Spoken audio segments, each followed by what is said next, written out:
шин зах зээл нээх тухай хэрэгдэд явж байгаа энэ асуудлыг бас зарчмын хувьд үүсэх боломжгүй. Нөгөө талдаа аливаа эдийн засгийн шийдвэр, эдийн засгийн чиглэлтгүй бүх шийдвэрүүдэд цаг хугацаа тэр момент мөн үү биш үү, бэлэн байгаа юу гэдэг асуудалд бид нэр заавал энийг хариулах ёстой. Тэгэхээр энэ Евразийн хэлэлцээр, түр хэлэлцээр гэж байгаа 3 жилийн хугацаатай түр гэдэг чинь туршилт хийж үзэх юм байна. Туршилт гэж. Тэгэхээр энэ бодит байдлыг бид нэр хөрштөөгөө болоод 3 дахь хөршийн орнуудтай хийцэн билээхэн туршилтууд биднэрт байна 20 жилүүдийн. Тэгэхээр Япон улстай бид нэр 16 оны 6 сарын 1-ээс байна эхэлсэн чөлөө худалдааны хэлэлцээр үргэлжилж байгаа. Энэний үр дүнгийн дүгнэлт маш их тийм сонирхолтой байгаа. Энэ одоо яг яагаад хангалттай биш байгаа. Энийн дээр ер нь ямар дүгнэлттэй байгаа юм бэ гэдэг асуултанд бид нэр хариулт өгөх ёстой. Европын холбоотой Монгол улс бас Европын холбоо руу 7200 бараа гаргана гэдээ одоо 10 жил болж байна. Энэний дүгнэлт. Мөн 1 жилийн хугацаанд Оросын холбооны улсаас гурил малын тэжээл импортлно чөлөөлнө гэж чөлөөлсөн. Эдгээрийн дүгнэлт. Тэгэхээр энэ дүгнэлтүүдээс үнэхээр яг татварын асуудал биднэрт эдийн засгийн төрхөц авчрах гэдэг нь өөр шалтгаан байсан уу гэдэгт дүгнэлт хийх хэрэгтэй л гэж би бодож байна. Ингээ хэдэн тоо харахлаа би та нарт энийг слайд харуулъя.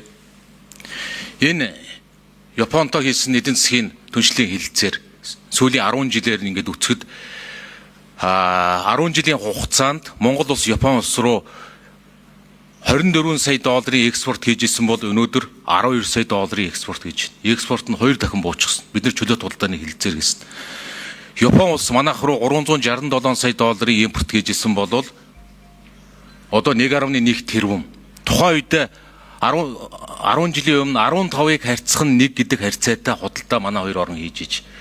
Хоёр тал чөлөө худалдааны хэлэлцээр хийснээс одоо ингээд тооцохоор 93-ыг харьцах нь 1 гэдэг харьцаатай болчихсон. Чөлөө худалдааны хэлэлцээр хийгээд 15-ыг харьцах нь 1 байсан бол 93-ыг харьцах нь 1 гэд 6 дахин ашиггүй болчихсон. Бодит нөхцөл байдал одоо ийм л байна. Европын холбоотой 7000 барааны хэлэлцээрийг манайх хийсэн. Тухайн үед манайх 104 сая долларын бараа гаргадаг байж одоо 101 сая долларын барааг өнгөрсөн жил гаргасан юм байна. Буурчихсан. Чөлөө худалдааны хэлэлцээр көмөлтийн хөтөлбөртөө. Тухайн үед Европын холбооноос манайх руу 450 сая долларын импорт хийж исэн бол өнөөдөр 943 сая долларын импорт хийж байна. Чөлөө худалдааны хэлэлцээр хийсэн чинь манайх 4-ийг харьцах 1 байсан чинь 9-ийг харьцах 1 бол хоёрчихсан. Нөхцөл байдал бид нар чөлөө худалдааны хэлэлцээр хоёр холын оронтой хийгээд ийм байдалтай. Оросын холбооны улстай гурил дээр чөлөөлсөн. Дотоодын хөдөө аж ахуйн үйлдвэрлэл, гурилын үйлдвэрлэл, малын тэжээлийн үйлдвэрлэл 1 жилийн хугацаанд 40%-аар буурах ийм нөхцөл байдал үүсчихэд. Тэгэхээр эндээс гарч байгаа асуулт нь ер нь манай бүтээгдэхүүн Японы зах зээл рүү орсон чинь үнэтэй болчиход байсан юм уу? Аль эсвэл өөр шалтгаан, стандарт, чанар, гарал үүсэл, хорио цээр, Европын холбоо руу эдгээрийг хангахгүйгээсээ болоод шалтгаан эндээ байсан юм биш үү?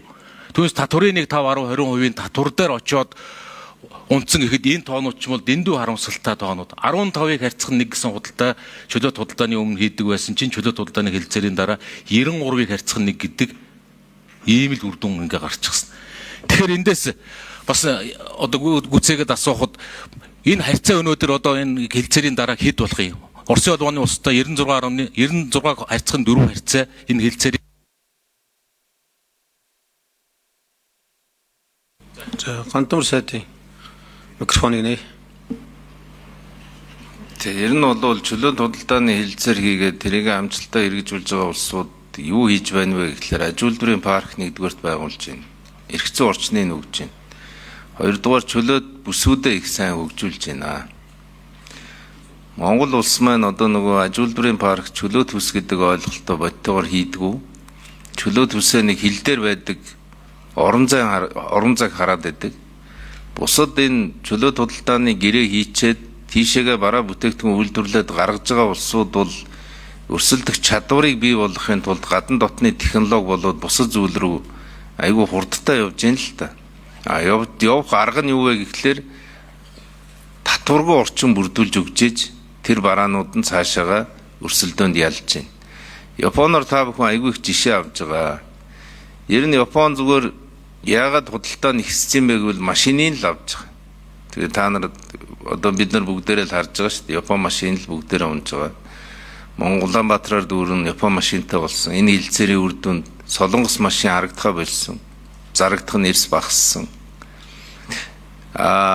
Бидний харж байгаагаар өнөөдөр бол 3 тэрбум долларын бараа одоо Евразийн бүсээс авж гин тийм ээ.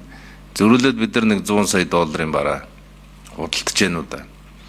Тэгэхээр бол бидний хүсэж байгаа зүйл бол энэ зах зээл өөрөө манай хэрэглэгчид манай өрсөлдөх чадварын хэмжээнд биднээс арай алсарчаагүй зах зээл байна гэж одоо зүгээр амьдрал дээр харж байгаа юм.